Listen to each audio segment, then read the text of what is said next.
Hello, everyone. Thank you so much for joining us today at the People's Forum. We're so excited to have you here, and those of you who are online on our live stream on YouTube, thank you for joining us. We're very much looking forward today to this discussion that's an updated analysis on the housing crisis during COVID-19, which has deeply decimated a lot of our communities. Even here, right next door to the People's Forum, the hotel next door housed a lot of houseless folks, and they were disgracefully shifted over to group shelters in Brooklyn just yesterday. They were only allowed 2 bags of things to take with them. So there's a deep eviction crisis and housing crisis looming in New York City. I'm very excited today to be joined by Sam Stein, who is the author of Capital City, Real Estate and the Gentrification State, and Rima Begum, housing and tenant organizer and the founder of Bangladeshi Tenants Union. They will each speak, and then they'll be in conversation, and it will be followed by a Q&A by y'all and also those of you who are on the YouTube live stream.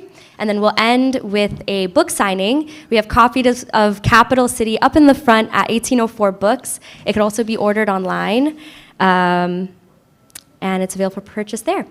And with that, I'll hand it off to y'all. Thank you so much for joining us, and feel free to introduce yourselves and get it started. Great.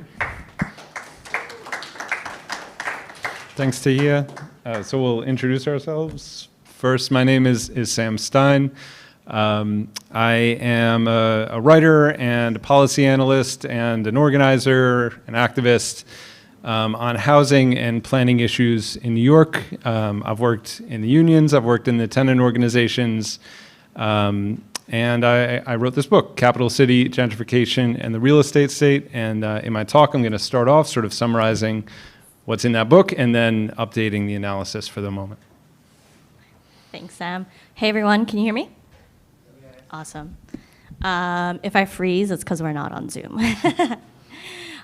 So my name is Rima. I'm a tenant organizer out in Queens, specifically Jamaica, Queens. And I've been working in housing for actually a really long time, 8 years now. I've worked with folks who've lived with HIV and AIDS, access housing. I've worked with folks who have serious mental illness, access supportive housing. And then I really got into tenant organizing because I wanted to prevent what was happening, which was that there were thousands of people every day being shifted into the shelter system and that there was no real solution. And so the approach that I take now is that I'm actually a social worker as well. And so the approach that I take is that I try to change the policies or the laws to decrease the mental health impact on our communities. And so I look at not only how those policies impact us as an environment, as a community, but also individually. So when we receive those eviction notices, we are not jumping for joy, right? We're paranoid, we're nervous, we're scared, we're anxious. So really getting down to the root of how the individual is feeling when it comes to their housing. Great, thank you, Rima. Like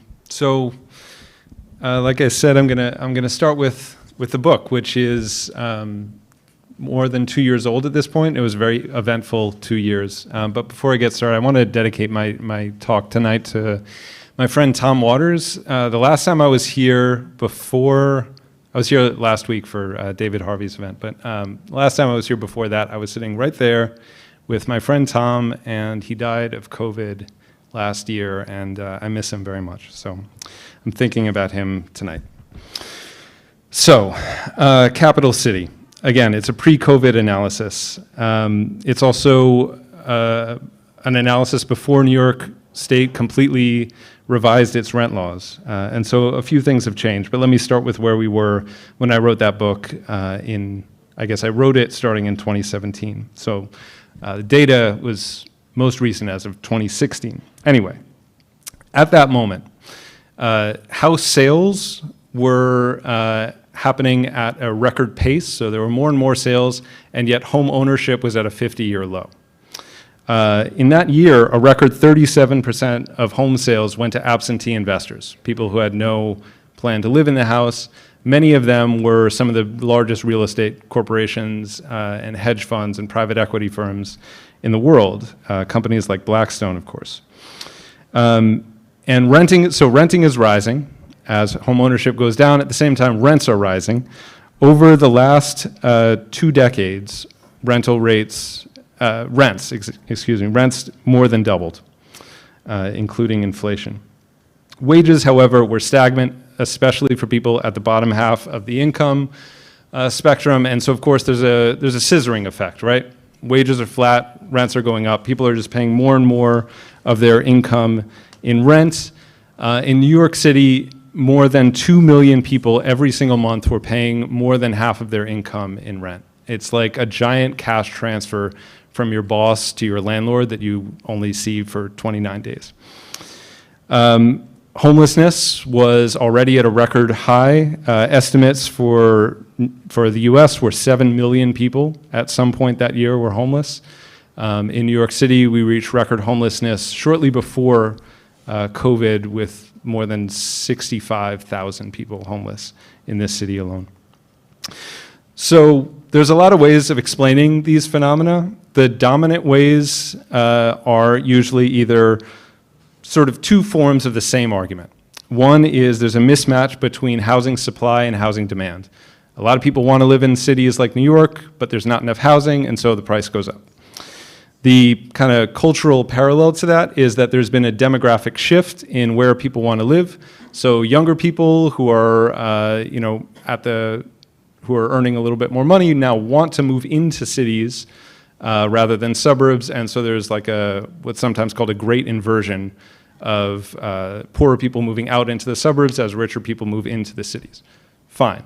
These things are basically true, but they are more descriptive than they are explanatory, and I argue in the book that the key thing that's missing from these mainstream analyses is that it's not just that there's a deficit of housing as such, but there's a surplus of capital invested in housing which is looking for returns, and that is driving the cost of housing upward and upward and upward, far beyond the means that people can afford to pay. There's a lot of ways of measuring that concentration of capital into real estate. The year before I wrote the book, global real estate was valued at $217 trillion, trillion with a T, which is 36 times the value of all the gold that's ever been mined anywhere in the world. It makes up 60% of the world's assets. And the vast majority of that wealth is not just in real estate in general, but in housing in particular, 75%. At the same time, 80% of the world's population now lives in urbanized areas. So if you put all those statistics together, 80% of the world living in cities or their surrounding areas, 60% of the world's assets put into real estate, 75% of that is housing. Basically what you get is all of our homes are investment properties for somebody else. Somebody else is looking to make a lot of money, either on us living there or us not living there, being displaced and replaced by somebody else, knocking down what exists and building something more profitable. So then the question is, why is capital converging on land and buildings as its primary strategy? And you see this happening at various moments in the history of capitalism. Generally, when things are getting a little shaky, money moves into land. In the past, it was generally investments in agricultural land. Now it's investments in urban housing, real estate. We saw a long period of financial deregulation, which allowed this money to move in to real estate, basically without check. We've seen massive urbanization programs, yes, in New York City, but to a much greater extent in China, in Dubai, and other countries that are basically using urbanization as their means of progressing forward. We are seeing a proliferation of what we call predatory equity funds, which are private equity funds that take out massive amounts of debt, buy out housing with tremendous amounts of debt that the existing rent rolls could never repay, evict the tenants, bring in higher paying tenants, and then sell the housing. We've seen general economic polarization around the world, with the wealthiest getting wealthier and the poorer getting poorer. And as those few wealthy people get extremely rich, they are basically throwing their money around the world. And they don't want to invest it in just one place. They want to spread it around in case there's a revolution or any other kind of political event in any place. And real estate is a really great way to not only park your money, but hide it as well, and to shelter it from taxes. In the biggest, most macro picture, we can see the rate of profit falling in traditional industry as the rate of profit rises on capital gains, on money that you make by owning a thing. And so when that kind of trend is happening, people are moving their money out of traditional investments into real estate. and it makes all of our housing much, much more expensive. It means that the kind of housing that gets produced is not for us, it's for other people to make money off of. There's a political dimension to this, of course, and that's what my book actually focuses on. Not so much the economics, but the politics, what I call the real estate state. This is a sort of phrase in the tradition of talking about the welfare state, the carceral state, the warfare state, what right-wingers call the administrative state. Like you can do this thing where you say the blank state and describe a piece of the capitalist sort of political armature. And the point of these phrases is not to say that the entire government is a welfare state or the entire government is a carceral state. The point of them is to say there's this sort of permanent element, a coalition between a branch of capital and a branch of the state that exists to perpetuate a certain aim.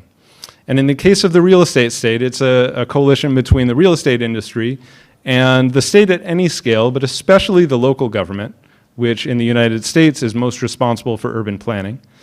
And the point of the real estate state is to bend the planning apparatus toward the purpose of raising land and property values and creating more profit in housing.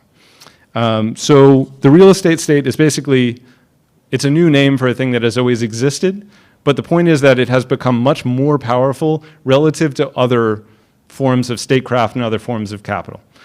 So we saw a deindustrialization in this city, which took away about 500,000 jobs in the period between the end of World War II and the mid-70s, 500,000 jobs. Those jobs disappear, some other economic formation has to take its place, and we see real estate sort of rising to become the dominant economic sector, but also the dominant political sector, really driving the way that politics gets done in this city and state. They are the largest political donors, they fund the newspapers, they are sort of like the thing that's always in the room whether you realize it or not. There's a phrase in the New York City tenant movement, real estate is to New York as oil is to Texas. So within all this is urban planners, and I was trained as a planner. I've never worked, for the New York City government, but I kind of know the system, and I try to use that knowledge to fight it. Not to fight planning. I'm very for planning. We should have more of it. We should have a less capitalist and less real estate-oriented form of planning in this and other cities. So planners are right at the center of this. And people get into planning generally not because they love real estate, but because they love cities. And they don't do this because they have some abiding interest in seeing the city become more expensive. That is, however, what their job becomes because of who controls the political levers in the city. And so the kinds of planning that we get, the kinds of changes to the city are either purposefully done to make the city more expensive, or in many cases are sort of aimed at making the city nicer and more efficient, but in so doing also make it more expensive, right? So the extension of parks, of new schools, of transit systems becomes tied to rezonings and development schemes that allow for more intensive property development, not so that all of us can have housing, but so that a fewer number of people can make a profit.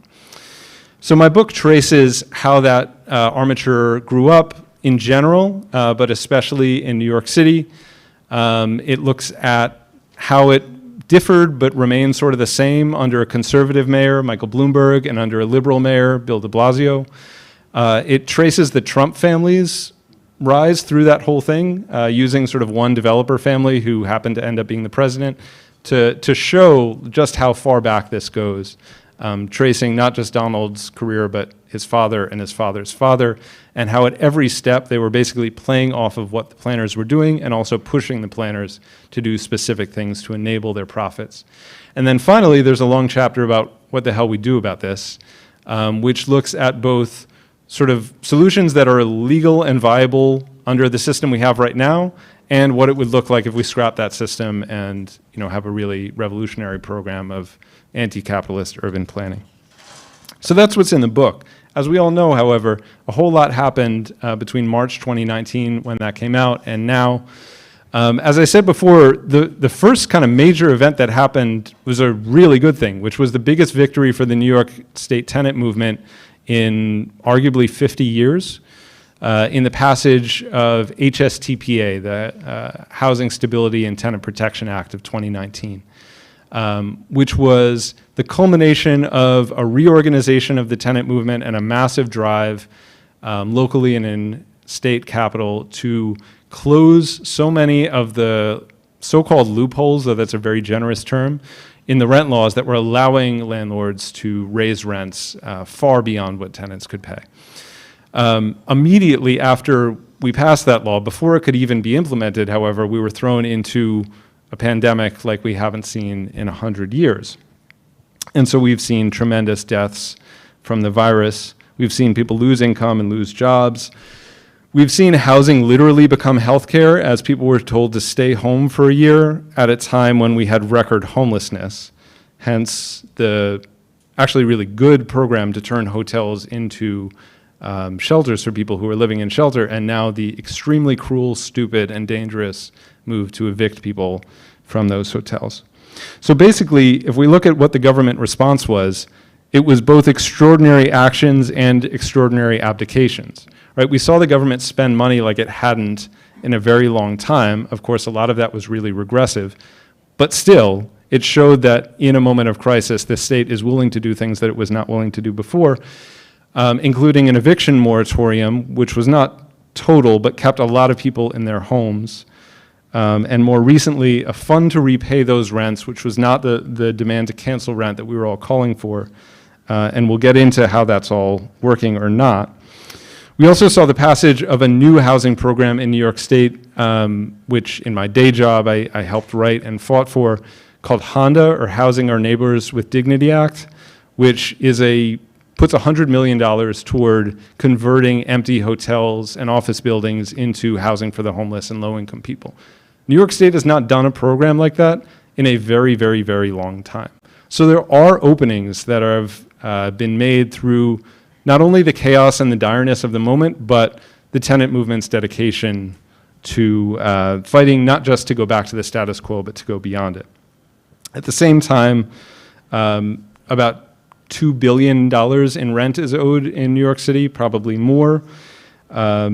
We have seen unemployment checks drying up and not being replaced. And we've seen the reemergence of some conservative political tendencies that I argue should remind us of 1975. So there's a lot of conservative jerks out there who are saying, we can't do such and such, we'll be back in the 70s, right? We can't house the homeless, we can't expand the welfare programs, we can't tax the rich. It'll throw us right back into the chaos that was the 1970s. We can talk more in the Q&A about what exactly happened in the 1970s in New York City, but we're not about to return to it. The only way that we're about to return to it is that the political coalition that arose for austerity has sort of reemerged right now. Sometimes in the same form, like the Association for a Better New York or the Partnership for New York City, these sort of happy-sounding organizations of capital that exist to lobby the state to spend more on them and less on us. We're seeing a return of straight-up revanchism, which should remind us of the moments in the 70s and 80s when gentrification was sort of starting to take hold and middle and upper class people fought for their right to the city and won. We are certainly seeing that in the turn against not homelessness, but homeless people, and some of the rhetoric in the mayoral campaign.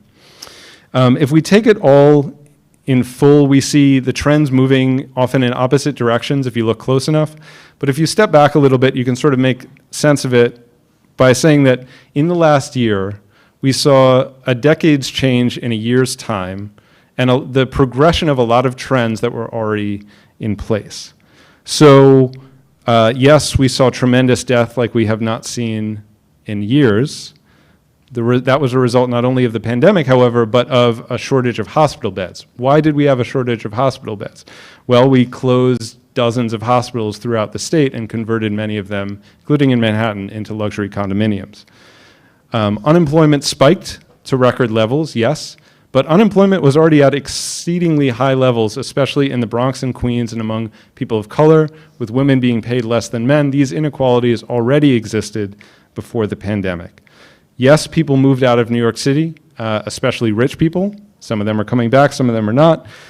But it's worth noting that population of New York City had been falling for the past 3 years. Why had it been falling after a long period of growth? Most people agree that it was that the housing was too damn expensive and that Trump's immigration laws were keeping people out of not only the city, but the country. And so the loss of population is an acceleration. It's not a new thing. The rents dropped for some people in the last year. Not so much if you were paying rent, your rent went down. But if you were looking for a new apartment, the rents got lower. But the rents got lower, especially at the top of the rental market.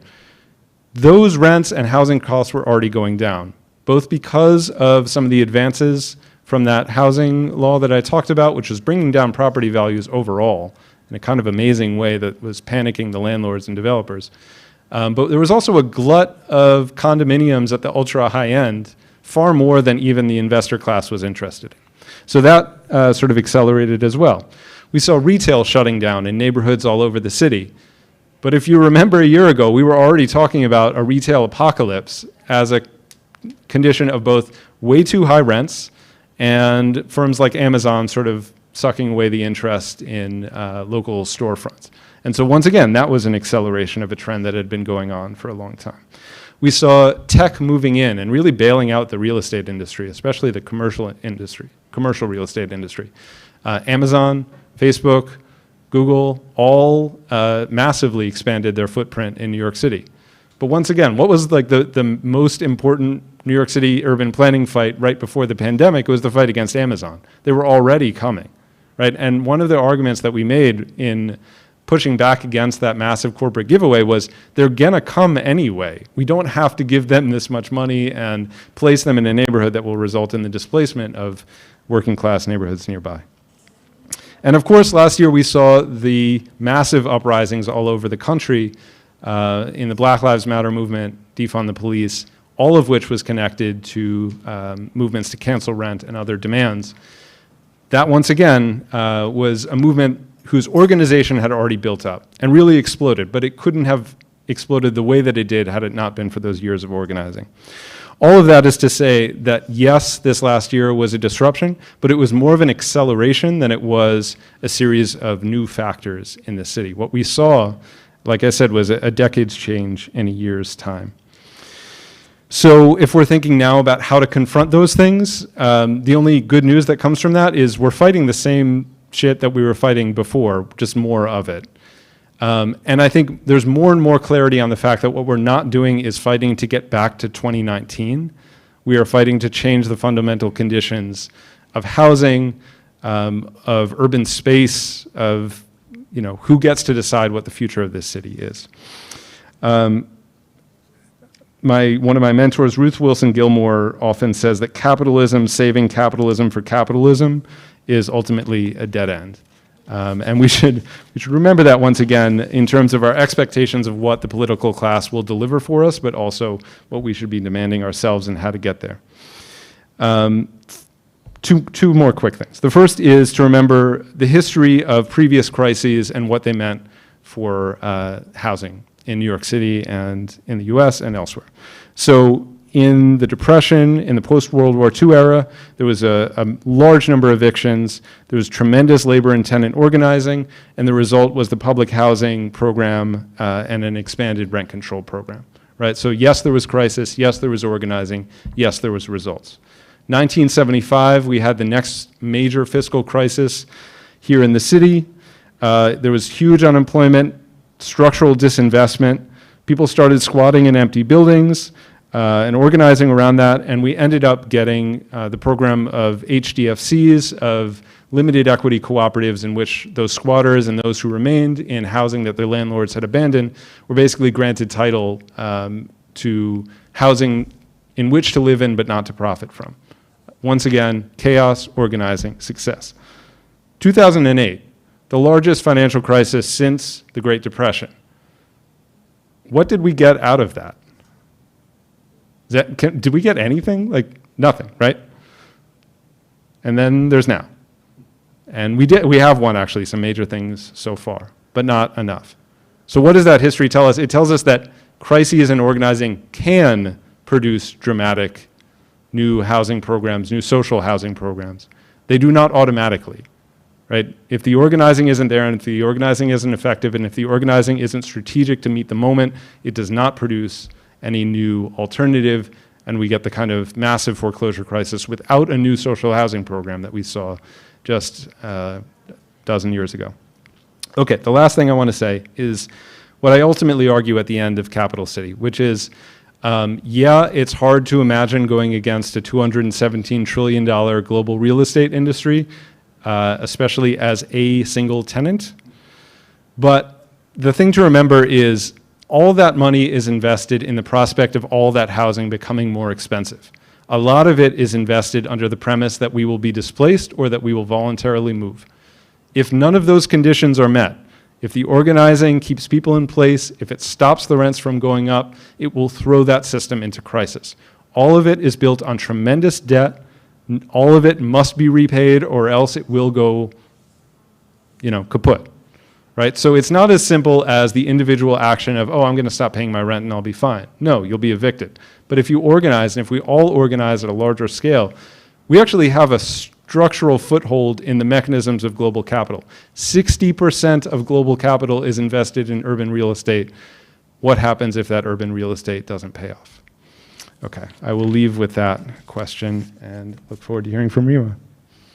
How do I follow up on that?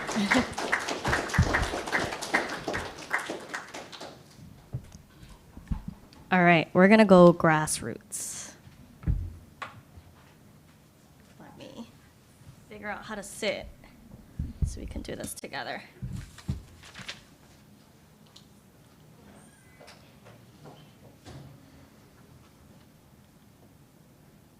Am I pointing at the wrong thing? It's getting pulled up now. Oh, okay.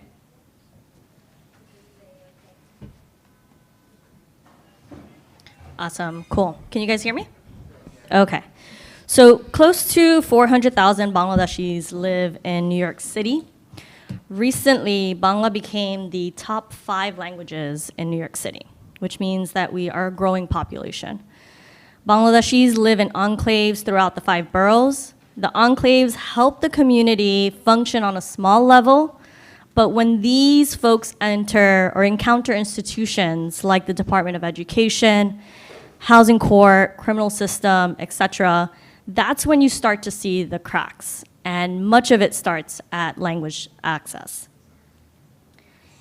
If you walk away with nothing today, at least you'll walk away with this, which is understanding what language justice means. It's one, understanding that language justice requires patience. Not everyone can speak as fast as most New Yorkers, so slowing it down really helps. 2, understanding that translation is written language and interpretation is spoken language. Some people have the ability to do both, and some have only the ability to do one. Also understanding that languages have dozens of dialects. So, for example, in the capital of Bangladesh, in Dhaka, Gombol means blanket, but where I'm from, which is more of a village side, it means butt, or bottom side. So you can see how there are huge discrepancies even within languages of when you are trying to communicate something or when you are trying to teach someone something, how important language is. And lastly, understanding that the use of simple language is really important and refraining from using riddles or cliches. I still have to practice this. I remember one time someone said twofold, and how do I translate twofold? I can't, right? It means literally folding something twice. But I know that that's not what they meant. And so wherever you go, please hold these community values with you when you are talking about language justice, because people truly want to learn. Sometimes people are not giving the integrity or the time and patience to really catch along and to join the movement.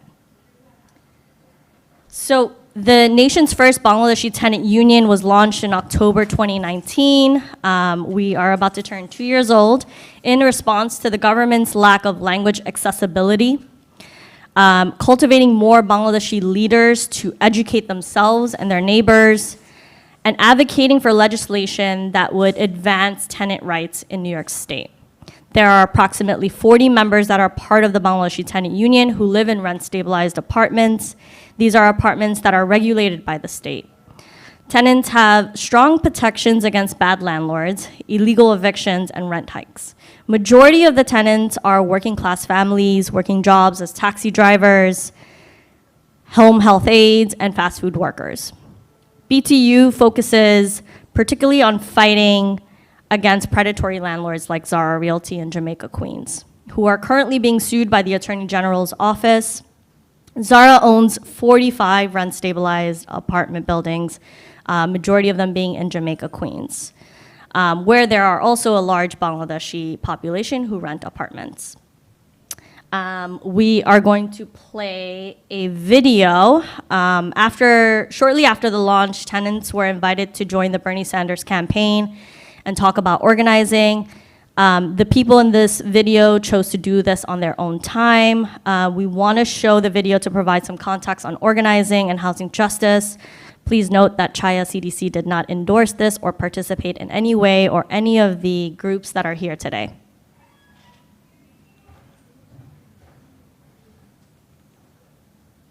Am I doing this incorrectly?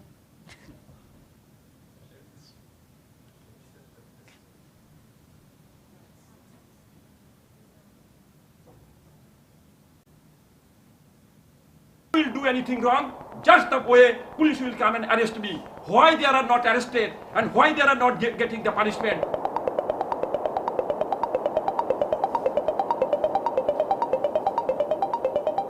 Zara took over this building in 2014, and since then they harass tenants many different way. For silly reason, they take tenant to the court.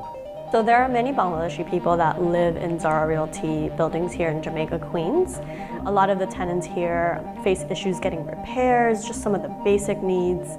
A lot of their apartments are marketed as luxury apartments. What a lot of people don't know is that most of their buildings are rent stabilized. And the landlord kind of abuses the fact that somebody does not know that information. Since Zara started doing all of this, a lot of tenants, they couldn't understand what they can do. The people were looking for help.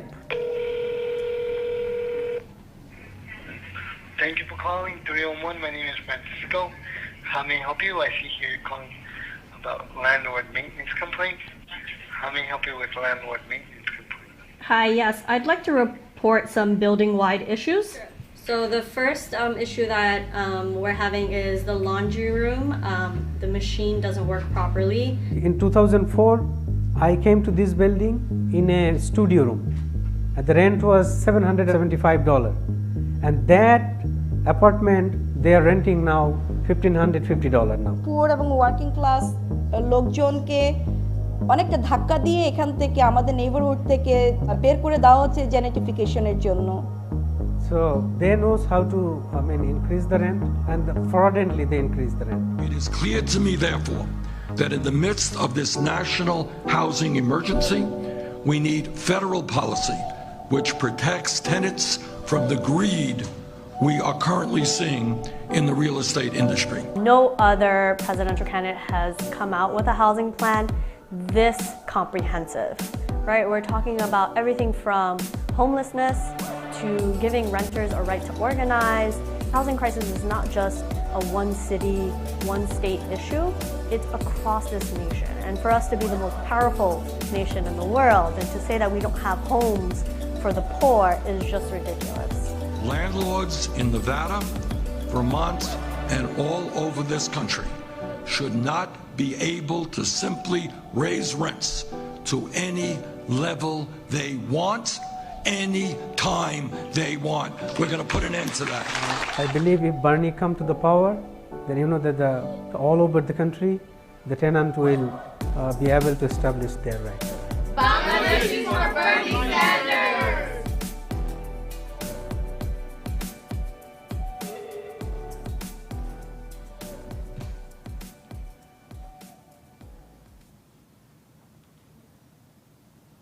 Awesome. Again, not an endorsement for Bernie here. Now what the tenants, back in 2019, 2020, what the tenants started to do is they started to meet on a monthly basis to discuss issues related to housing. They discussed harassment, overcharge, heat, and a number of other issues. Tenants listen to the concern and come up with an action plan together. They actually sit down and discuss what would collectively be best for the building, aside from individuals. And the action plan can include steps like writing a letter to the landlord, taking legal action, planning an action to highlight the issue. Social media and media attention in particular is really important during actions. Sam talked a lot about this, which was the 2019 Housing Act that was passed. This was actually 1 year after. This was March 3rd, 2020, and if folks remember, the state shut down March 16th. So we took a huge risk, but at that time, I think none of us really knew what COVID was, right? It was like something across the Atlantic Ocean, but it wasn't here. And so on March 3rd, 2020, we had about 45 Bangladeshis who took a bus to Albany to fight for housing justice for the first time. We were fighting for laws like eliminating MCI, universal rent control, and many other bills. It was important to understand the different level of government for our tenants.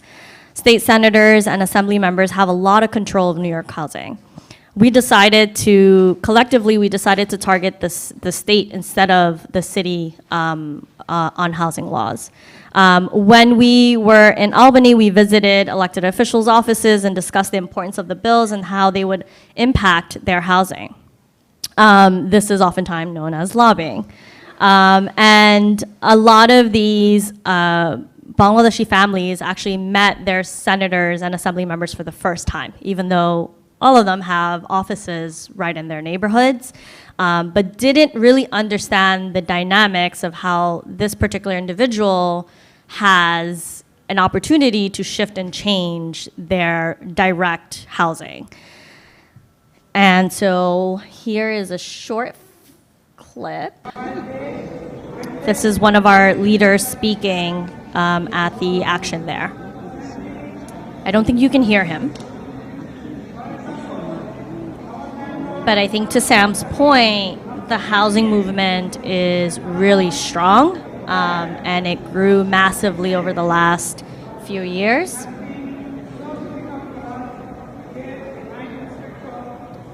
That was my horrible camera skills, I'm sorry.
There's nothing like a good chant.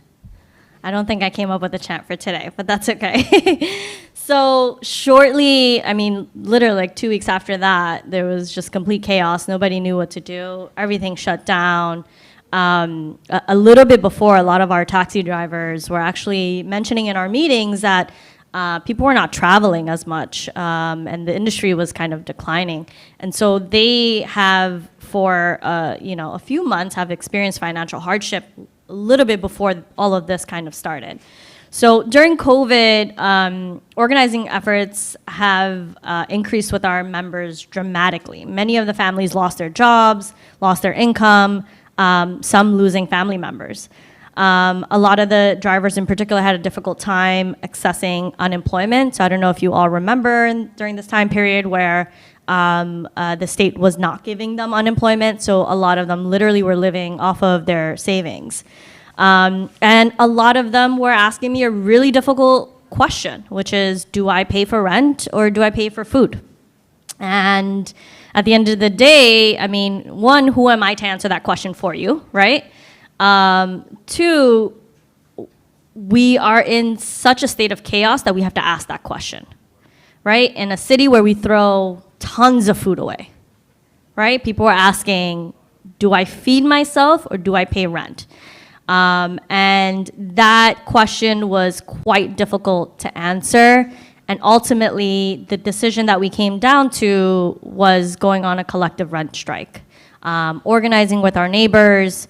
And organizing with our neighbors looked very different this time around because you couldn't just go and knock on anyone's door, right? You didn't know who was infected, who was not, what was happening, what you should do to protect yourself. The government was not responding fast enough for us to learn about what to do.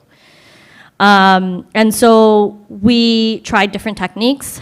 We had flyers made. Whoever had printers would print out those flyers, slip them under doors. We would try to retrieve phone numbers from people. We went through a whole process where we taught everyone how to use Zoom. Do you guys remember that? Do you remember that? Do you remember that? Because it was not Skype. It was not like Skype. It was a whole other universe. So imagine teaching folks who are, in their 40s and 50s and 60s who, again, language, like English is not their first language, and how to use Zoom. Not only through a computer, but like through their phone. And in unfortunate ways, we lost some people because of that, right? Because they just couldn't catch up or catch on, and they didn't want to leave the rest of the group behind. And so ultimately, we went from 40 members who are part of BTU, but 20 families who stayed strong in a rent strike for over a year. They are still on rent strike. They have participated in actions. A lot of these pictures are actually from June. This one is from June 2020. This one is as early as October last year. And so in every step of the way, even though they didn't know what the process was or what it was going to look like, they knew from 2019 and what they accomplished in Albany that if we do it collectively, if we do it together, we have some bargaining power here. And throughout the year, Zara has done a number of things to try to push them down. They filed court cases almost immediately, but tenants stood strong. They've been part of some of the best eviction moratoriums and some horrible ones, but those came out of Governor Cuomo's office, not from us. But we still have an eviction moratorium until August 31st. We, for the first time, were able to organize a self-attestation form, meaning that we moved away from mean testing and we started to move towards an honor system, which means that a tenant can say, hey, I'm having a hardship, and sign a form, and that was legally binding, and the state will accept it. That has never been done before. So in the midst of a crisis, we have been able to be creative, to organize together collectively. I think as Sam said, we didn't get the council rent that we wanted, which is sad, but we got every dollar that we asked for. We asked for $2.3 billion. We actually got $2.4 billion in rent relief for homeowners. I'm gonna be very specific here. This is not rent relief for tenants. This is rent relief for homeowners, small homeowners, Zara Realty, Blackstone. This is a bailout. And I think to the last point, which is that a lot of our members, they've had moments of doubts, just like any one of us, right? Of like, is the state really, can we really push them, right? Especially early on when we couldn't go in person. We're organizers, we go to the streets, but we couldn't go to the streets. So how do we change? How do we alter that? So, we now have more people testifying in state hearings, city hearings than ever before. We have more people submitting written testimony to journalists, speaking to them. We have more people imagining that actually when we harness that power against real estate, even though it's this big, ugly thing that has a lot of money, that we actually have a lot more power. And that if we stick together, we can achieve the things that we want to achieve. And so for the next year, we are really looking to, again, close some of those last loopholes. By the way, the bills that we passed in 2019, some of them have yet to be implemented, by the way. So it's not enough to just pass a law. You have to make sure that that law is implemented in the way that it's supposed to, or else it's the same law and nobody's paying attention, which means the landlords are getting away with whatever. So in the coming year, some of the things that the Bangladeshi Tenant Union is looking to do is, one, increase our heat requirement in the city, because climate crisis is real. It is really cold in the winter time. It is not enough to give somebody 62 degrees inside. It's just not enough. So we are looking to change that on the city level. On the state level, we are pushing hard for good cause eviction. We are also pushing hard for, I lost it.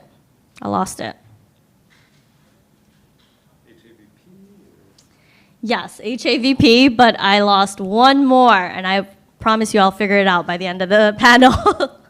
It was definitely one more. Oh, eliminating MCI. How could I forget that one?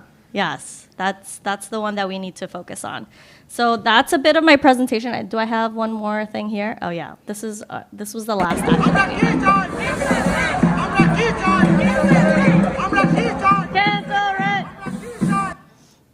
We even learned some chants in Bangla. So that was pretty fun. And a little bit about our organizing work in the last 2 years, which we've done a lot in a short amount of time, and I hope to accomplish a lot more with our folks.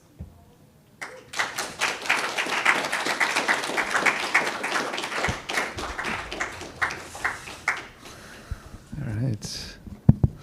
Great. We're going to open it up for questions in a few minutes, but I have some questions for Rima. Maybe sure. She has some for me too. I thought maybe we could talk about who Zara is and what they're doing. They're kind of lurking in the background through all of those slides. So maybe can you tell us who Zara is and what they're doing? And then I want to say some things about what that says about the landlord class overall. Yeah, absolutely. So Zara Realty is a family-owned, I'm going to do their publicity stunt here. Right. They are a family-owned business who does not flip their homes. They actually keep their rent-stabilized apartments and provide luxury housing to renters. They are also a lender. A lot of people don't know this, but they also give out mortgages to people. And in particular, mortgages that they give out so they're pretty much taking money from banks and then lending money, making money, but also lending money. And a lot of the folks that they lend to are construction companies who do work in their building, and also building supply companies that also do work in their buildings. So it's a full circle kind of thing. They have been investigated by the Attorney General's office for about 2 or 3 years. We are hoping that that case will come to a close this year, but of course, because of COVID, everything got pushed back. They are being sued for a number of reasons. I think there's a total of 8, everything from harassment to trying to charge tenants $300 per key, to overcharging tenants. They have forced, whenever they take over a new building, they do massive major capital improvements, which means that anything that is enjoyed by all of the tenants, so elevators, front door, lobby, they would renovate, even if there was nothing wrong with them. The elevator works, it's fine. They would use this loophole in particular to jack up the price of the rooms.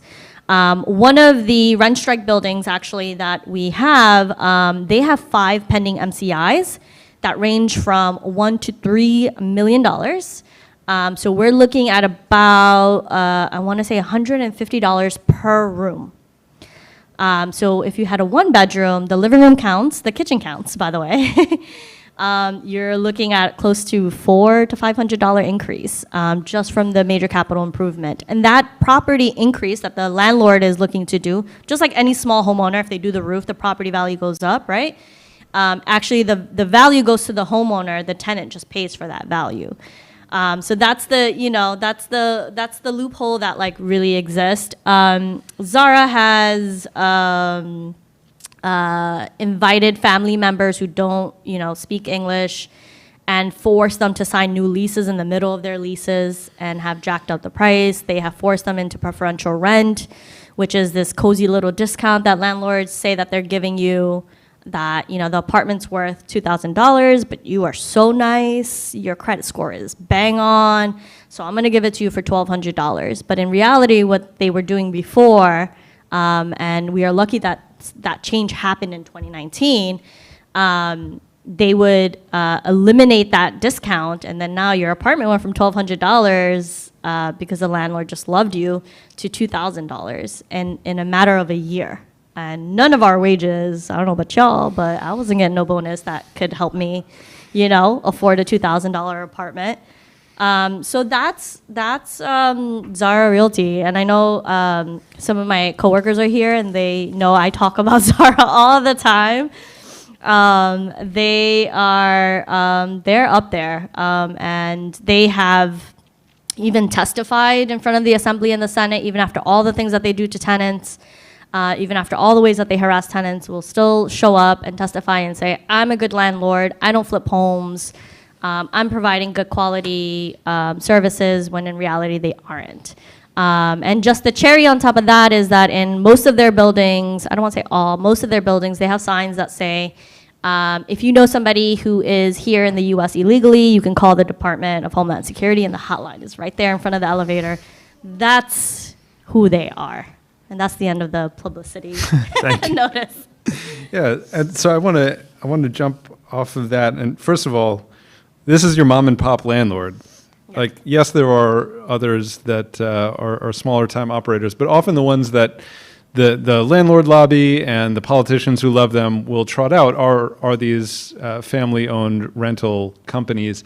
And they are some of the most exploitive small-time capitalists you could imagine. There's nothing honorary about this. The next thing, Rima's been talking about MCI's, major capital improvements, and she explained that the tenant pays for this and then the landlord's property value goes up. I just want to add, the tenant keeps paying for it and the next tenant keeps paying for it, and they keep paying for it after the landlord is paid back in full. And every time the rent increases, it's by 1%. And so they keep paying every compound rent increase includes that MCI on it. It was an enormous scam for decades, and it's still with us, even though it got scaled back a little bit in theory in 2019. Not yet. Not yet, because it hasn't been implemented. Yeah. Rima also talked about those preferential rents, right? So they give you the $1,200, and then a year later it's up to $2,000. It's not just that they raise the rent, then the tenant moves out, right? Until 2019, they could then raise the rent by 20% every time a new tenant came in. So they could keep running these scams, right? So then the rent on paper goes up by 20%. Now they rent it again for $1,200, take the loss for the year. That tenant moves out when they raise it back to $2,000, and then it's up again. And then it would hit a certain threshold, and it would no longer have to be rent stabilized. That was the game for a long time. Okay, so then the other thing I want to say about Zara is that they're representative of the larger New York City and beyond real estate class in this game that they were playing for a very long time, which all of a sudden doesn't work anymore. It's actually very exciting that it doesn't work. And it doesn't work both because of the actions of the tenant movement and because of the recession that we just went through. Mm-hmm. The game was you buy a building, the rent roles will pay back the mortgage, you reinvest whatever it takes to operate the building, whatever.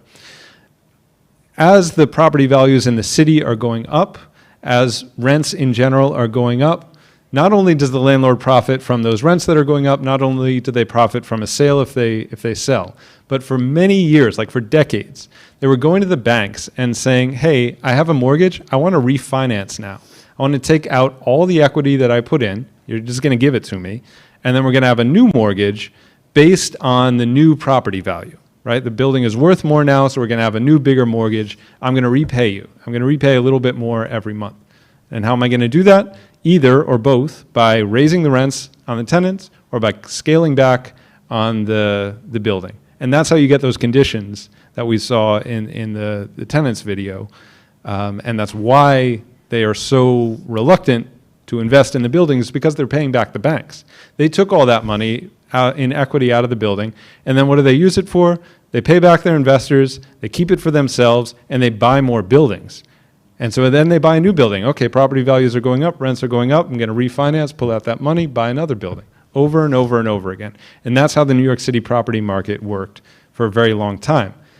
Those rent laws changed in 2019, however, and suddenly you can't raise the rent so easily anymore.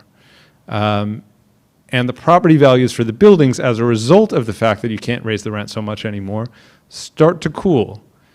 Then the pandemic hits, and $2 billion worth of missed rent hits.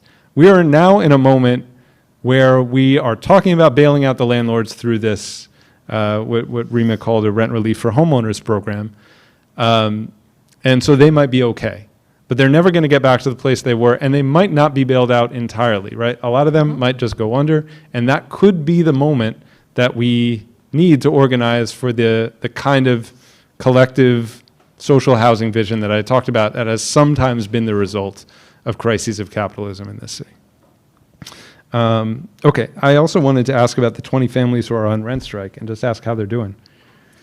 They're good. As good as folks, working class people can be, right? Yeah. Fighting against all forms of oppression.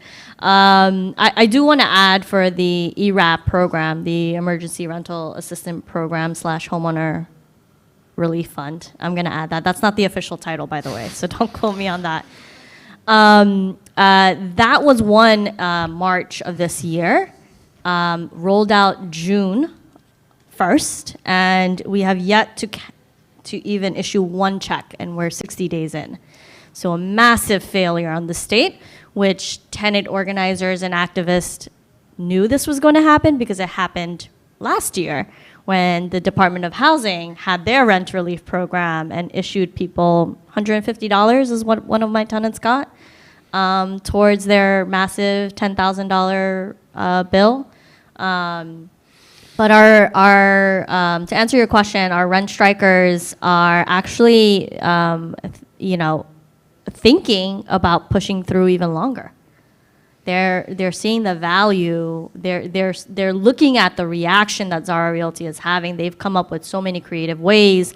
When they need something repaired, the super will come and then say, well, you need to pay rent first, and then bounce. Even though that landlord is still required by law to provide essential service, regardless of whether you're getting rent. And that was a right that was won by housing activists long ago. So many of them are actually contemplating of, sticking it through. And mainly because, I also want to note that their landlord in particular is very different from like a 1 to 2 family homeowner, right? Who is also like suffering and struggling and having issues paying or keeping up with mortgages. Probably that mortgage bought on a speculation, right? Like really high, something that they probably couldn't afford in the first place. And so I don't know that they have made a decision yet, but that's, I think, kind of what we've been discussing so far, which is sticking it through a little bit longer. They have legal representation since the beginning of the rent strike. So really, an organized rent strike looks completely different from an individual doing it. And I encourage folks who are looking to organize to do it collectively. Because if you do it as an individual, there's a lot of risk. and the risk is literally losing your home. But when you have your neighbors, holding your hand from 6 feet apart, you feel a little stronger because they're also going through the same thing, and they have a mutual hate for Zara Realty. So, I hope that they stick it through. But at the end of the day, my job as an organizer is to listen to what they want and what they need, and then help them facilitate that path. And that's all I can do for them. Yeah. Okay. The last thing I wanted to ask you about was one of the first words you used, which was enclave. Mm-hmm.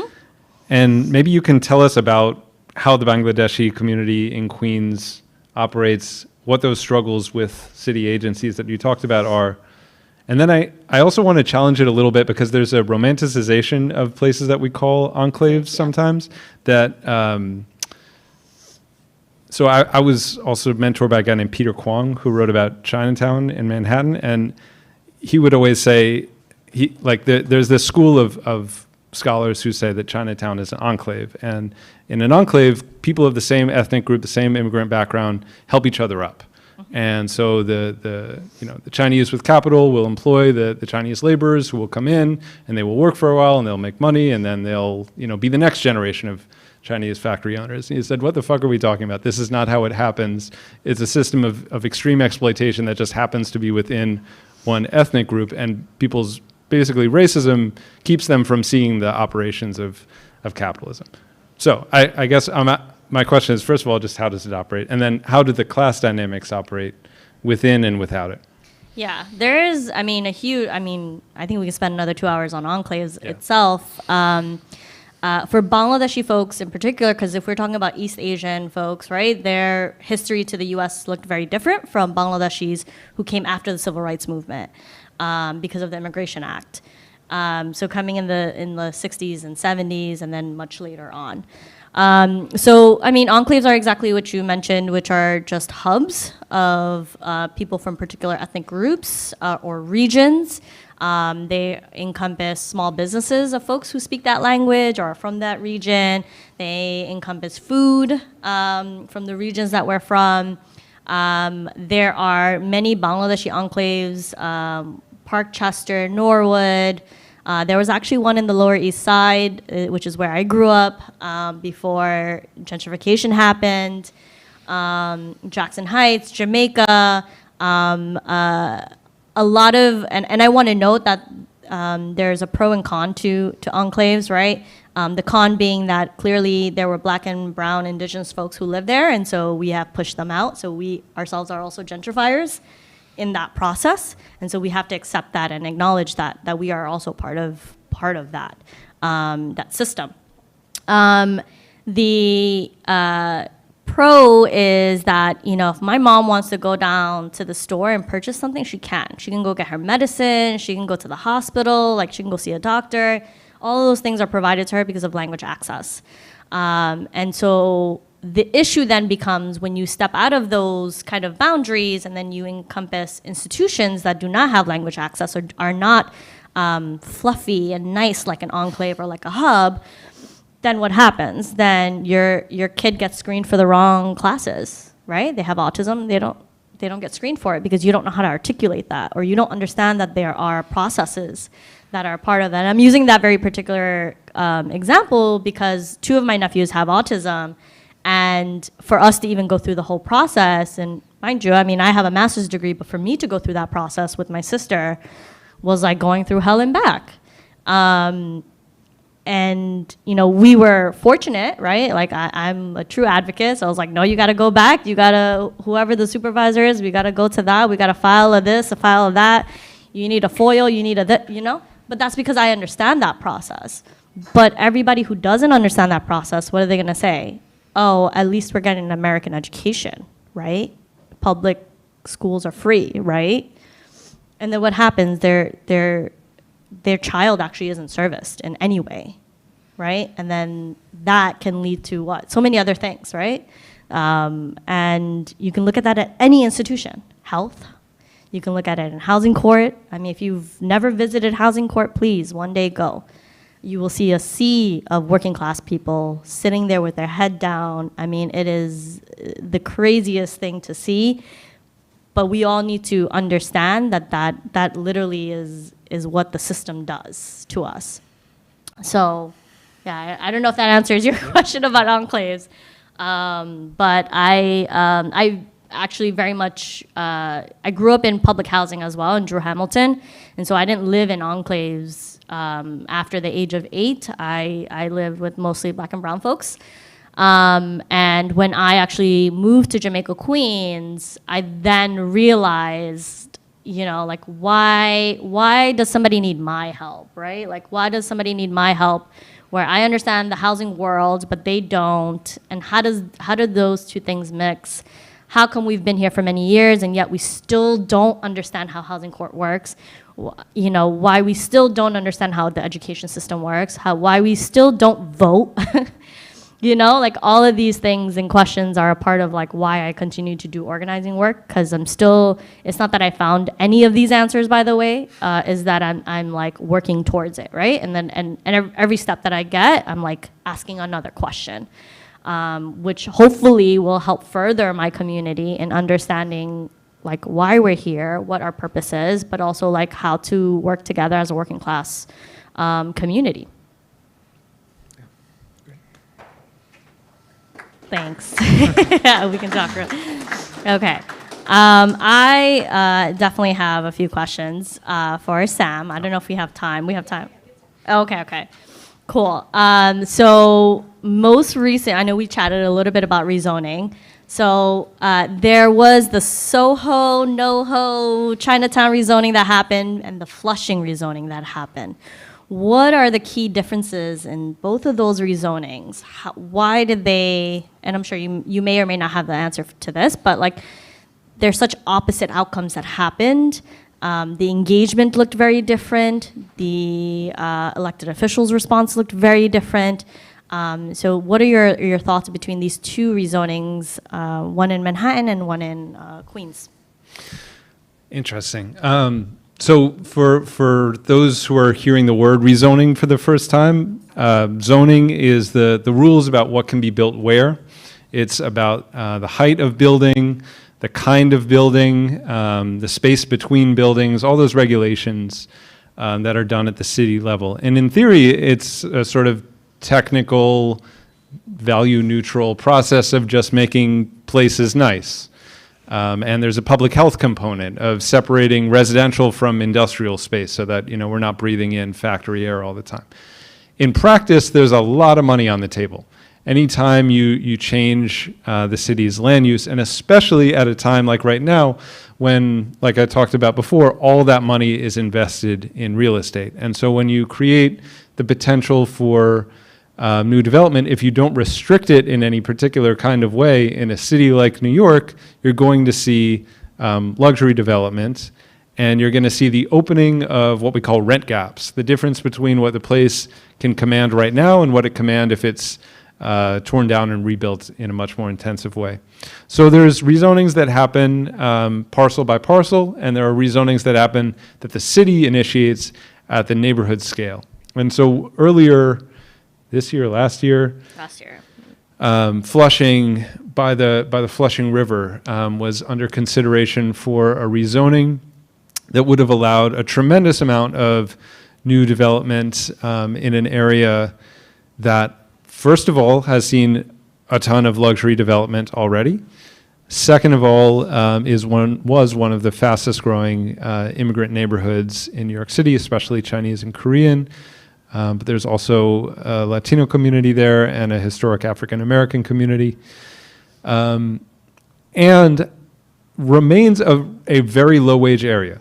So even though there's all this luxury development, if you look at the wage data, and I wrote a paper about this with Tari Hum a few years ago, looking at Chinatown in Flushing, Sunset Park, and in Manhattan, and you look at the industries that people are employed in and the wages that they make, it is nothing like the rents and the sales prices that are being commanded in these new developments. There is no ratio that could get you from, you know, working in the nail salons in Flushing to living in that housing. So there was a lot of organizing against it, but there was a huge local support infrastructure for the development, what my colleague Tari Hum calls immigrant growth coalitions.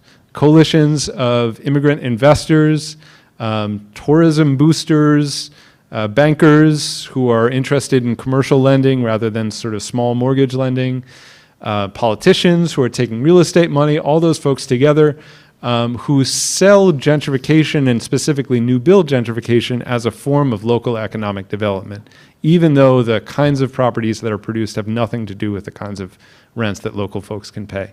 And so there was a major mobilization against that rezoning that came from the community. They did an online hearing, kind of hoping that nobody would show up. The tenants packed the Zoom meeting, and it lasted for like 12 hours. But the city passed it anyway, and the local political machine supported it in a big way. And ultimately, that was all that mattered. If the city agency wants it, which means if the mayor wants it, and if the local city council member wants it, and if neither is afraid of a re-election, which neither was in this case, then they can do it. And there can be tons of protests, and there can be tons of disruption, and they can do it anyway.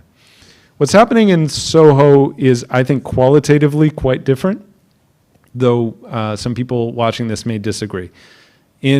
So Soho is an extremely wealthy neighborhood with extremely high-cost housing.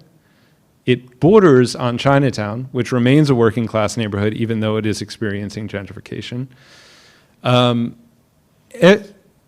We could spend an hour on this, so I'm going to try to be quick. Every other rezoning that the city has pushed under the de Blasio administration and under the Bloomberg administration that had an increase in development capacity was in a working class majority people of color neighborhood.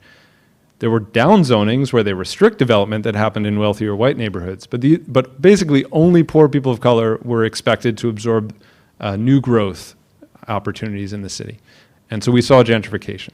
There was a lot of protest in every single neighborhood against every one of these rezonings. And my analysis is the de Blasio administration said, well, we can't rezone those neighborhoods anymore. We get too much blowback. We're going to try rezoning a wealthy neighborhood. They proposed upzoning Soho in a way, they did it pretty stupidly by allowing commercial development as well as residential, which is a bad idea. You could end up with a situation that produces no housing whatsoever. But still, it's kind of a change in city tactics that I think we should understand as a victory of previous attempts and sometimes successes at shutting down rezonings, upzonings in working class areas. Anyway, yesterday the community board voted no to this. They said, no, we don't want this rezoning. It's kind of interesting that basically the wealthy white neighborhood that borders on the working class neighborhood is making the anti-gentrification case in the way that the community board in Flushing not only didn't do, but ended up throwing out a member of the community board who opposed the rezoning. So it's not as simple as working class communities and their political institutions resist gentrification through rezoning, whereas wealthy neighborhoods, support it. It's sometimes actually the opposite because of the politics, in part, of desperation. Working class neighborhoods need all sorts of public investment that are not offered to them unless they also accept massive amounts of private investment. Wealthy neighborhoods basically have the means to do those things themselves or have been favored by the public processes for years and so aren't deprived of these investments in the same way. Again, I could go on for an hour. My second question, I guess, is in two parts. Let me make sure I get the parts correct. So now, I don't want to say COVID is wrapping up because it's not, but I don't anticipate that the federal government is going to do any more bailouts or stimulus checks or pandemic relief. That's just, an opinion that I have, although that could change. What do you foresee in the economic crisis that I'm anticipating in the next year? How is that going to impact housing in New York City and New York State? And the second part to that is a lot of people are buying homes right now at a massive rate, to the point where I think in California, this one home had 50 buyers lined up. So that's how massive it was. And I think back in 2017 or 18, it was 10 to 15 people per home lined up, and now it's 50. Why do you think that is? Okay. Sorry, two tough questions. Tough but- questions. And I kind of have tried to give up on predictions because, like, I thought I knew where we were going when my book came out, and then the world is not what I thought it would be. I was here the other night, and Vijay Prashad was saying, like, Lenin didn't think there was going to be a revolution 2 years before the Russian Revolution, so you never know. But in terms of making predictions, I think you're probably right that we're not going to see another round of stimulus of the kind that we saw before. However, what Biden is calling an infrastructure package plus some of the tax spending is going to do many of the same things. So I think we're going to see an attempt to do a kind of like weak version of a Keynesian recovery that is not going to be terribly effective.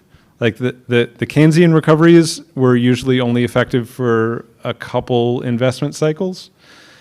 A weak version of a Keynesian recovery is going to be like half of an investment cycle. So I think we're going to be right back where we were. And there's a real danger in this form of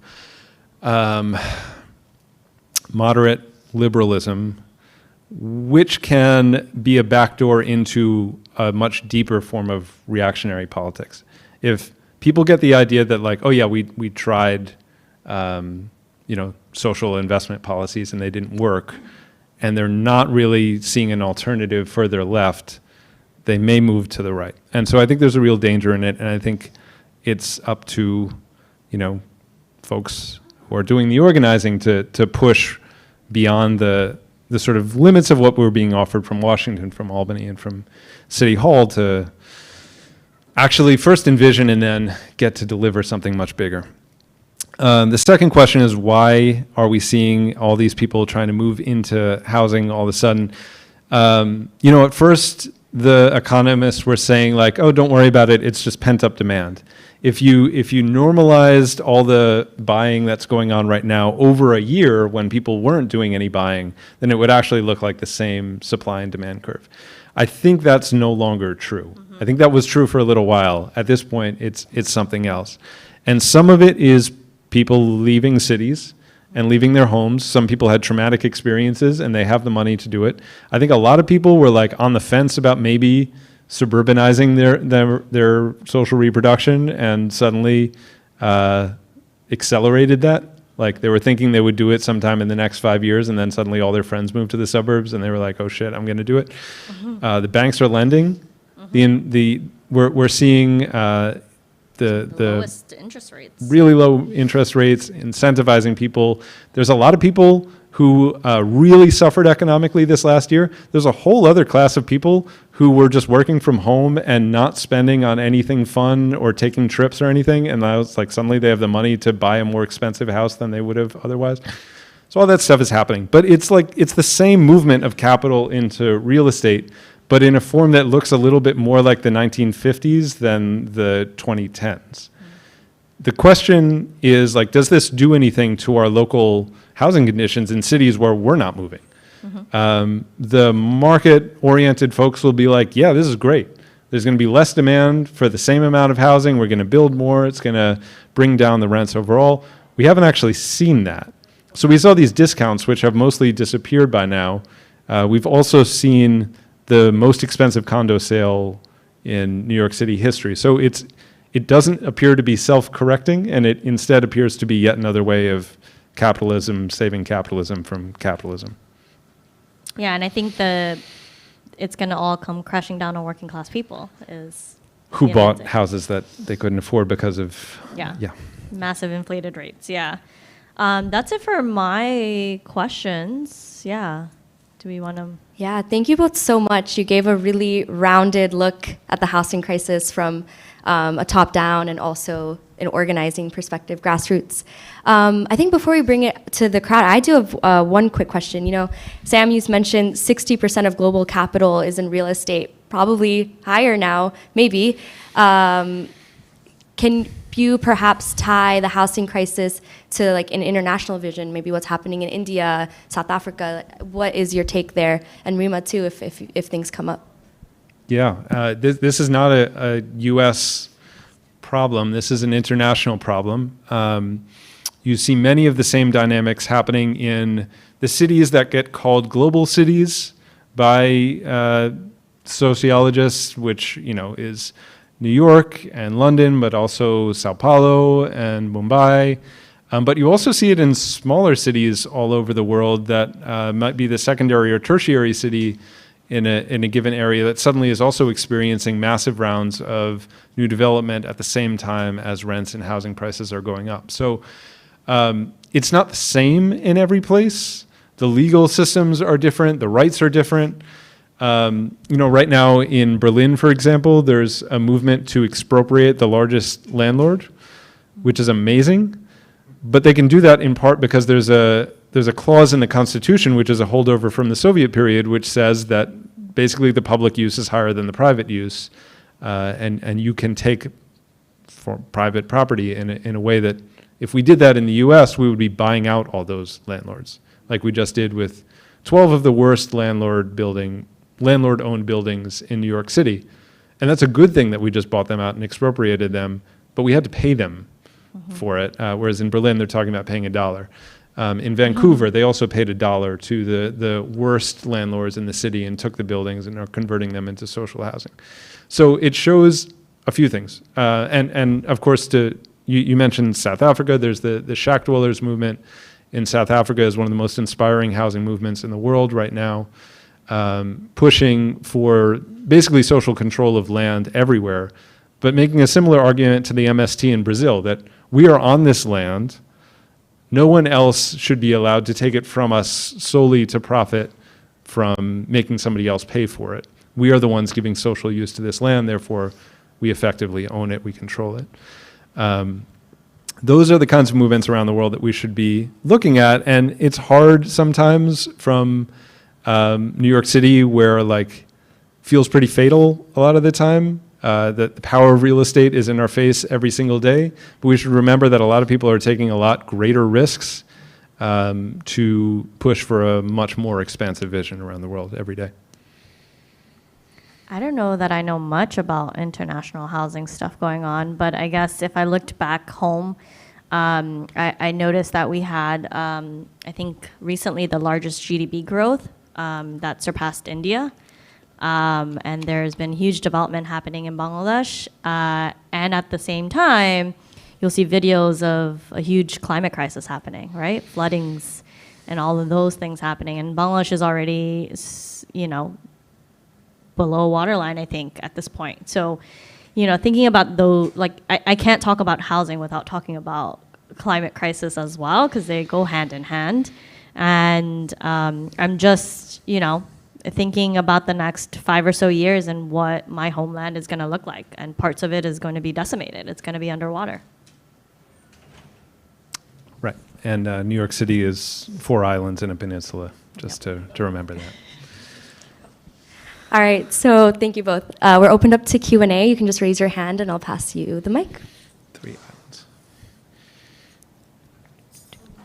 Awesome. All right, I'm going to start here. Yeah, do you want the microphone? Yeah. I have a huge problem. There's rats in my building, and I've lived there for 9 years, and the landlord will not exterminate no matter what. I had the city exterminate once with organic whatever, because I have a dog, but they refuse, and I'm terrified of rats, and they ruin everything. They're in the walls. It's disgusting. I don't know what to do. I asked some of the tenants. I got a lawyer, but you need 3 people to do something with this lawyer that I got from Legal Aid, and but nobody wants to do anything. They're all scared of the landlord because most of the people are not from this country, and I really don't know what to do. And it's not like that; it's repairs, but it's the rats. Is just, I don't know, what can I do? Yeah, I think if there is a tenant community-based organization that can help you support, doing some organizing work, because if you don't necessarily have the language capacity, like we talked about earlier, then that organization may have somebody who speaks that language that can at least start to communicate with. I have the language capacity, With the other neighbors? Scared. Yeah. The landlord lies to them and says, if you call 311, I'll get you evicted. Yeah. Fear is real. Unfortunately, there are, in the building that we had the rent strike, I'll give an example, is a building of 190 units. That means 190 families potentially, sometimes even more because a lot of our communities double up, right?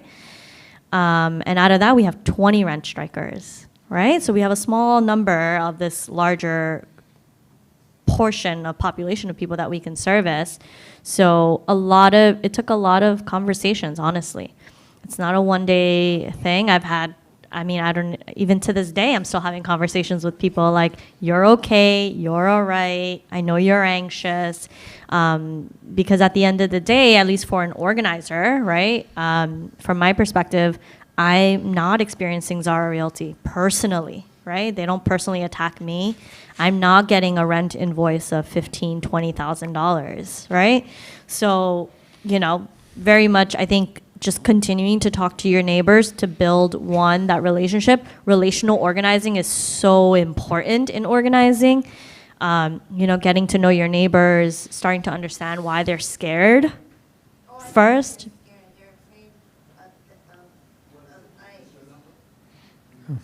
Yeah, and that's a real threat, right? That's literally physically somebody can move you from here back to somewhere where it was really dangerous, right? And so that is a real fear. And sometimes people are willing to organize and take a stab at it, and sometimes people are not. And we have to respect that sometimes, right? But that doesn't mean that you can't continue to get to know your neighbors. And I think you should, because you guys have a common understanding that something isn't right. They just aren't there yet, right?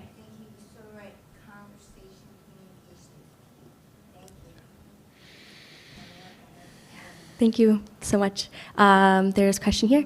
Okay, I'm going to pass it here, and then we'll go back that way. So glad to be here today. My name is John McFarland. I'm a member of a statewide organization, Focal New York.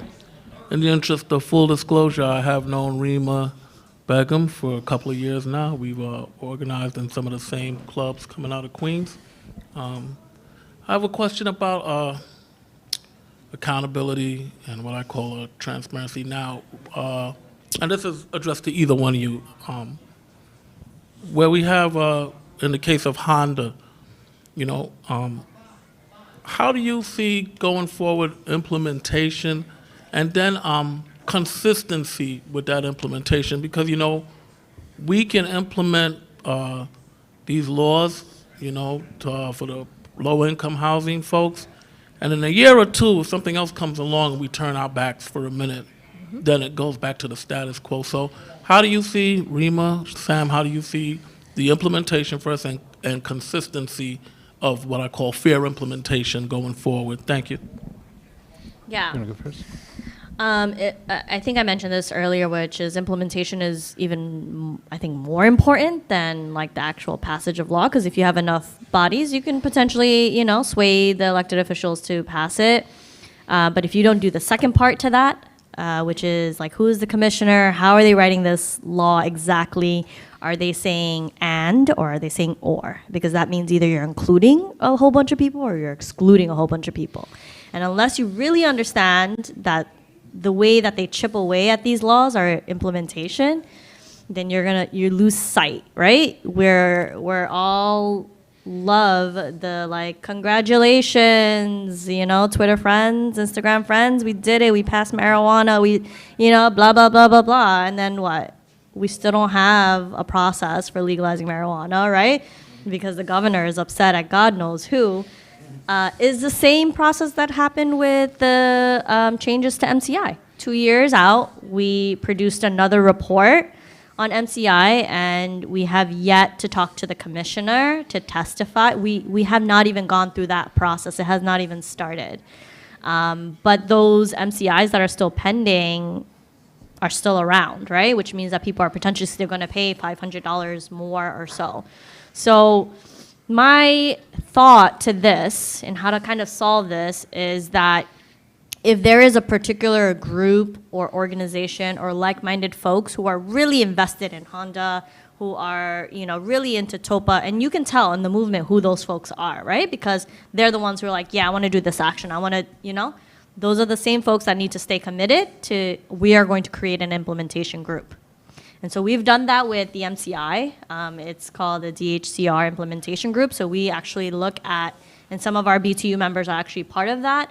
And their purpose of joining that is language accessibility, actually.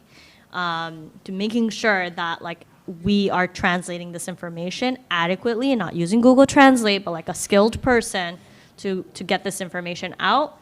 But I think unless we follow up with a small group, it doesn't have to be the whole coalition, because we know coalitions are massive sometimes, right? But a small set of folks who are really invested, who want to see this through, who can stay on top of those elected officials, those commissioners, and say, hey, we got this, this hearing coming up, we need folks to show out, right? Because we cannot pay attention to every little thing. So I recommend for folks who are super interested in a very particular issue to follow it all the way through until, and even after that, right, you still have to test out. It's a long process, John. You have to test out whether the implementation worked. So it is a really long process that requires investment. And that requires sometimes free labor, unfortunately, right? And I'll add to that it's also a question of political education and how we, as a movement, understand what we're fighting for. So if we have an ideology which puts faith in the capitalist state, then we will fight for a law to be passed, and then we will expect it to be passed as we imagined it to be. If we are a different kind of movement that sees the power coming from us rather than from them, and that understands the capitalist state not to be operating in our interests most of the time, then that's not really our job. Our job is sure to make sure that laws are passed, but then to make sure, basically to fight every other interest that's going to be working to water it down to make sure it doesn't get implemented or to make sure that it's implemented wrong. So you mentioned Honda, which is, again, the Housing Our Neighbors with Dignity Act. Vocal was a champion for that bill. It's to convert empty hotels and maybe office buildings into low-income housing, permanently affordable, rent stabilized.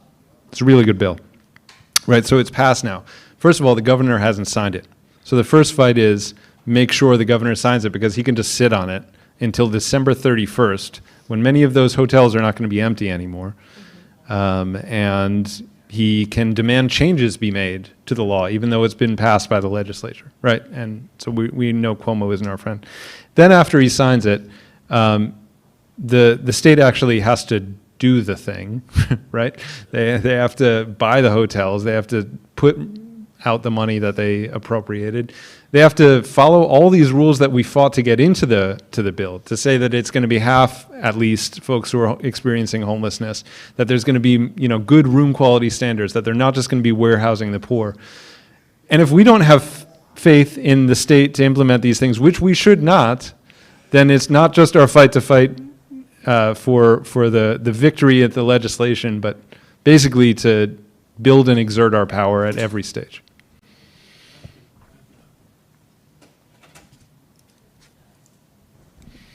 Thank you. Evening, everyone. My name's Glenn Robbins. I'm here till Christmas as a Fulbright scholar at the CUNY.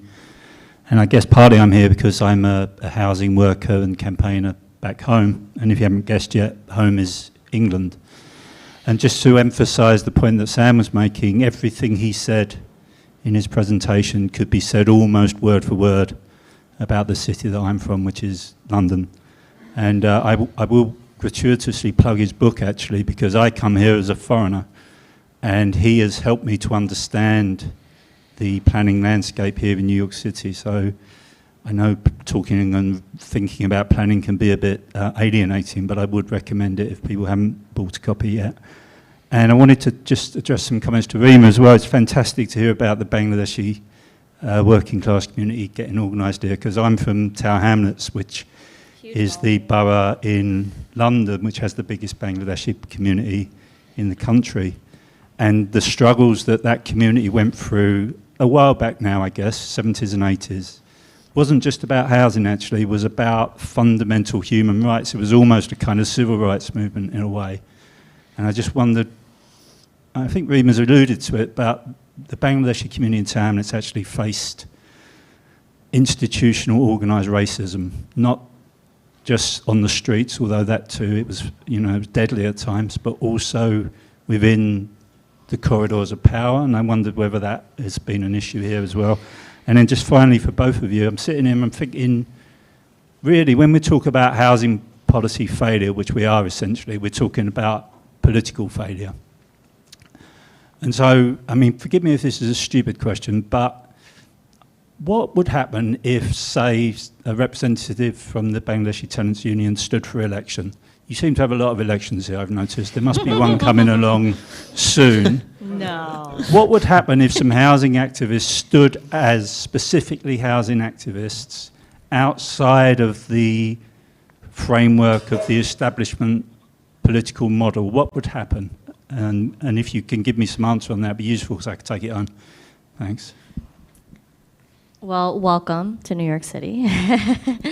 Yeah, there is a huge Bangladeshi, in particular, Sylheti, which is the region that I'm from, a community there. And there's actually a battle happening right now in Brick Lane. I don't know if you know about that, but it's a huge issue around gentrification as well, and the erasure of Bangladeshi folks in England. That question is really good. And also, I am proud to say that we have a Democratic nominee of our first Bangladeshi women, Shahana Hanif, who just won her election, who was a tenant organizer, who's worked with domestic violence survivors. I mean, she won a race. I think she had the highest votes, 16,000 votes in a city council race. Yes, that requires an applause. And a disclaimer, I am not endorsing anyone here. I am wearing my 501c3 hat. But there has been an eruption in the political movement that has happened in the last 2 or 3 years, I would say. We've pushed forward. We have a homes guarantee platform that we stand strong behind. And they are a list of our values and principles. And we ask, John and I have sat through hours of interviews of candidates, wearing our other hats, and have dug deep into these candidates of, where were you when such and such happened? Where were you when the Flushing rezoning happened? What was your response to that? Where were you when defund the police happened? What is your stance on that? And so I think this year was definitely super exciting. It was hard to follow all the races, but I will say that we have officially a Bangladeshi person as a Democratic nominee, and I think, inshallah, in November, she will win. If you are looking to celebrate, we have a celebration happening this Saturday at Prospect Park. You are all welcomed to come and celebrate her victory. And we are very much proud of that and so many other wins. I mean, where do I start? Yeah, right. So it's not a hypothetical. So Shahana won. A lot of us know her from CAV and from other places before. Marcela Metanius won in the State Assembly a year ago, who all of us knew from Neighbors Helping Neighbors in Brooklyn. So it's an interesting question, what's happening with the organized left in electoral politics. There was a long time of basically formal rejection of electoral politics, mostly from like a cultural perspective of like, it's not cool and they're bad and we don't do that, it's dirty, right? Which is true. The question is like, what can we do with these folks in office now? So Marcela is a DSA member, and she came in with like a class of 5 or 6 last year, joining one already who is already in the state government. And they had a call last week, and the theme of the call is like a mass call, was why didn't we do better? Why couldn't we pass, for example, the New York Healthcare Act, which would be something like Medicare for all in New York State, when it had enough sponsors that the sponsors alone voting for it would pass it? And what they did was use the opportunity to explain to anybody listening, mostly DSA members, I assume, but also others. I was on it, I'm not a member. Explaining the structural power of the leadership to bring bills to the floor or to withhold them. Explaining the power of the governor, even in his scandal-ridden limited capacity right now to control especially the budgetary process. Explaining that what you see as a constituent is usually the debate after the decision has already been reached in a sort of performative kind of way, and that almost all of the debate happens in basically a back Zoom room that they call conference. And I guess what I was impressed with was that they weren't saying, just celebrating the victories that they got. And they actually did get some pretty major victories. And they also weren't saying, next year we're going to get this. So just, vote for us again, we're good. They were using the chance to explain the sort of structural constraints in the system to a large group. There were like 500 people. So, having 6 socialists in office hasn't completely changed the landscape. There are things that are happening now that absolutely wouldn't have happened if they and a few others hadn't come to power in the last couple of years, but there's still like a pretty strong threshold. And I think the best thing that these folks can do is keep organizing and keep doing political education from their seat in the legislature rather than kind of pretend to be just the voice of the people voting for 6 months during the year. Thank you both. I think we have time for maybe 1 to 2 more questions.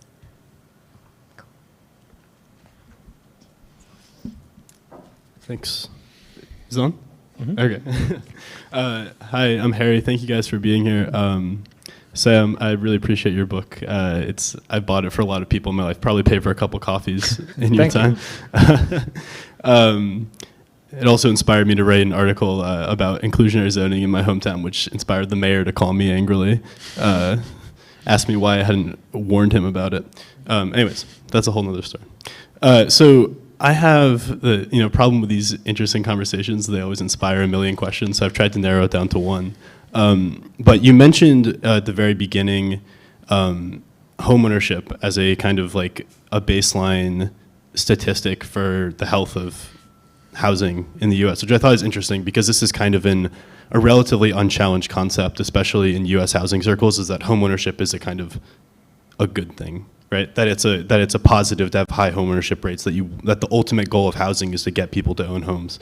So there are a couple reasons that I think a lot of people, but personally I disagree with this generally. I think one is that there's Professor Taylor, who wrote Race for Profit, at the end of the book makes an argument basically that the way property and the property market has been structured throughout U.S. history is fundamentally and structurally anti-black, and that it's not something that really is reconcilable.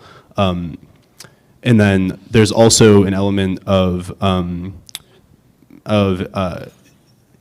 that homeownership turns individuals essentially into speculators, right?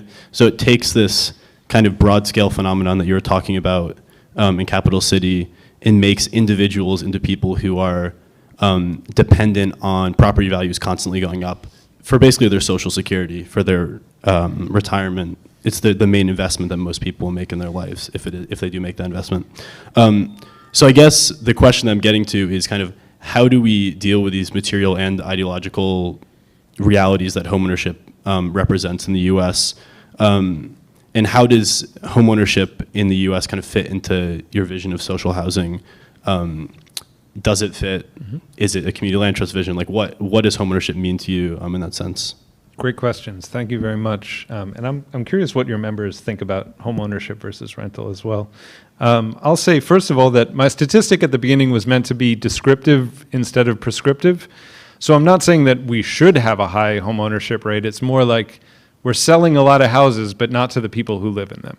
So that's why I started with that statistic, but I agree with your analysis of what home ownership has done, the racial inequities in it that are not accidental, that Race for Profit is an excellent resource on if anybody hasn't checked it out yet.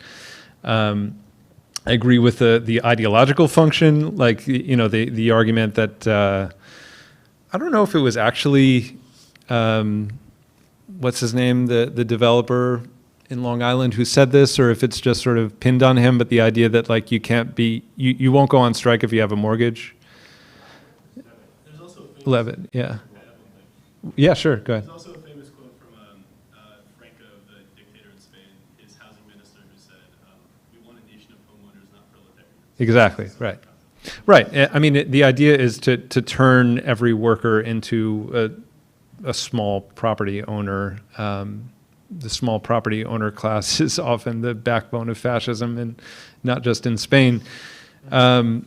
So then there's the question of what the hell do we do about it? Even though, as I said in the beginning, home ownership rates are at a 50-year low, they're still pretty high in this country relative to a lot of other places, including New York City. So like the proportion of homeowners to renters in the US overall is the inverse of the proportion of homeowners to renters in New York City. Here we're about 2/3 renters. Nationwide, it's about 2/3 homeowners. That's a kind of like a giant bomb to untangle or to dismantle. And if you don't do it carefully, you're going to just wipe out the wealth of the only wealth that a lot of working class people have. So I don't think that it's anything that people can be glib about. I'll say a few things. First of all, people are losing their homes anyway. And when they sell, they often sell, whether they know it or not, to an investor. Mm-hmm. And so unwinding this is actually a rather urgent task, because if it's not unwound, it's just going to be a further consolidation of capital into the investor class. In terms of what my vision looks like for home ownership and a social housing model, it's collective ownership. So, you know, we can talk about there should be more public housing in which basically everybody owns it collectively, that, you know, through the mechanism of the state. But there's other forms of collective not-for-profit housing that don't necessarily rely on the same mechanisms nonprofits usually use to develop rental housing, which is a giant machine that the Reagan administration constructed to turn corporate tax write-offs into low-income housing instead of investing directly into low-income housing. So I live in an HDFC. I mentioned HDFCs before. That's a model of limited equity co-ops. Basically, there were 8 tenements on my block, and the landlord in 1979 stopped paying his property taxes. The city foreclosed on all 8 buildings, fixed up the units and did the investment that the landlord wouldn't, and then sold it back to the tenants for $510 each. Anyone that couldn't afford it became a rent-stabilized tenant of the co-op, but that wasn't the case in mine. Everybody bought in. And you can only sell it for, you can only sell it to people in the same income bracket as who bought into it. And half the profit that's made goes back into the co-op. So all those mechanisms combined mean that the housing in that stretch of 8 tenements is much more affordable than it would have been otherwise. And it's fairly sustainable, especially because we happen to live on a road that has commercial rents. And so we're not even the only rent generating revenue. So that's like a model of 50 apartments in 8 buildings that operates as pretty functional social housing. Are we homeowners? Not in the classic American sense, but we're not exactly renters either. And I think that that's probably what it looks like in a US context for moving from the only option being like padding your landlord's pocket every month with half your rent, half your income, or becoming a petty speculator yourself. Yeah, I think we definitely need more Michelamas in the city. That was kind of one of the few housing developments that actually still work, that they stopped developing. As far as Bangladeshi tenants, I mean, like many immigrants who come here, they do have an aspiration to own a home. There are actually really bad Bangladeshi landlords, believe it or not. right? That use the fact that they speak the same language to abuse basement tenants, attic tenants, you know, all of these things, and understand, right, that our folks are not going to go to court, and they're just going to pay up or they're going to move out, and they oftentimes self-evict. And even in those enclaves, one of the cons is that sometimes can be shamed, right? Because you know the other community members. And so they will go sometimes and say, well, such and such didn't pay their rent. And that happens a lot in our community, actually. So very much, I mean, my tenants, I think many of them, one of them actually purchased a home during the pandemic recently, maybe about 2 or 3 weeks ago. I have made it a part of my education towards my tenants to do some education for them on what it means to be a good homeowner, because you don't have to be a bad homeowner either, right? Oftentimes, small homeowners are providing the more affordable forms of home, especially when we're renting out, you know, the basement or an extra room. It's usually below market, but that doesn't mean that it's okay for you not to provide heat or hot water, right? Because you signed up to be a homeowner, and so you have a list of responsibilities as well. I hopefully maybe one day I'll be organizing against Bangladeshi landlords. Who knows? One can dream. Anything is possible. But yeah, I hope that answers your question. Thanks. Well, thank you so much to the both of you. This was extremely illuminating for a lot of us, I know.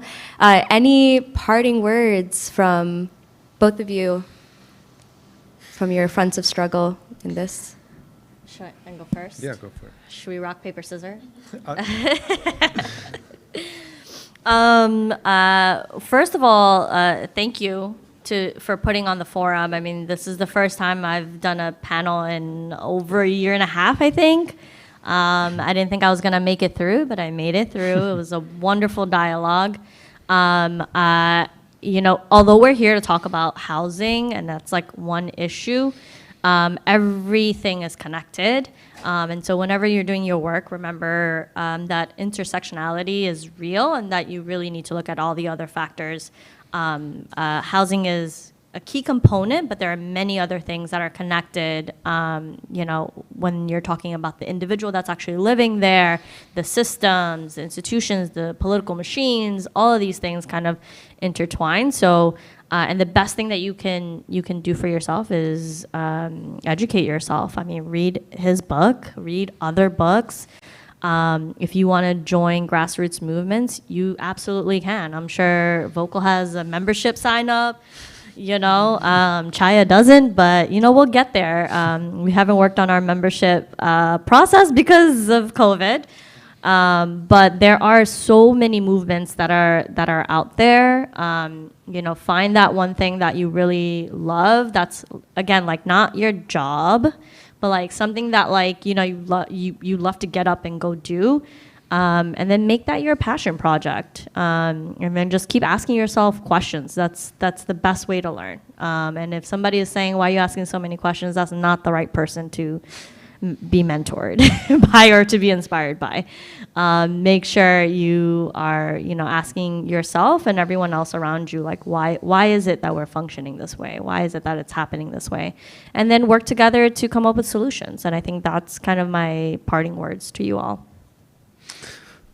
I will start with plugs. So tomorrow at 10 a.m. at Gracie Mansion, there's going to be a direct action against the mayor over those evictions that are happening in hotels like the one right next door. So if you were inspired or angered by what Tahia started with this morning, 10 a.m. In front of the mayor's house tomorrow morning.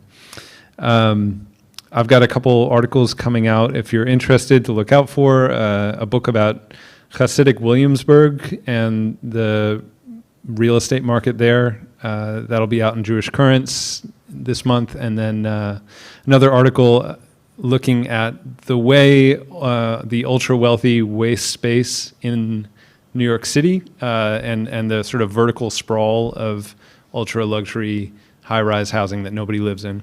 That'll be in the Baffler. Substantively, I was thinking about what I said at the beginning, my dedication to my friend Tom. When we were here last, it was for Keeangi Yamada Taylor's book talk on Race for Profit. And I remember him writing down when she said, Marx talks about the use value and the exchange value of any commodity. And for housing, the use value is home and the exchange value is real estate. It's the same thing, but it has two very different meanings and two very different forms of value. And so as we're thinking about these debates about planning, about housing, about whether there should be growth or whether there should be preservation, I want us to keep that as inspiration. And I think our lodestar should be more homes, less real estate. So it's not a question of preserving the city as it is. It's not a question of never building anything again. It's about building homes, and it's about taking away real estate. And it's about turning real estate into homes. That, like this housing thing, it doesn't actually matter. Like, I don't care that much about housing. I care about people and cities and ending capitalism. And the way we're going to do that is by turning real estate into homes. Thank you.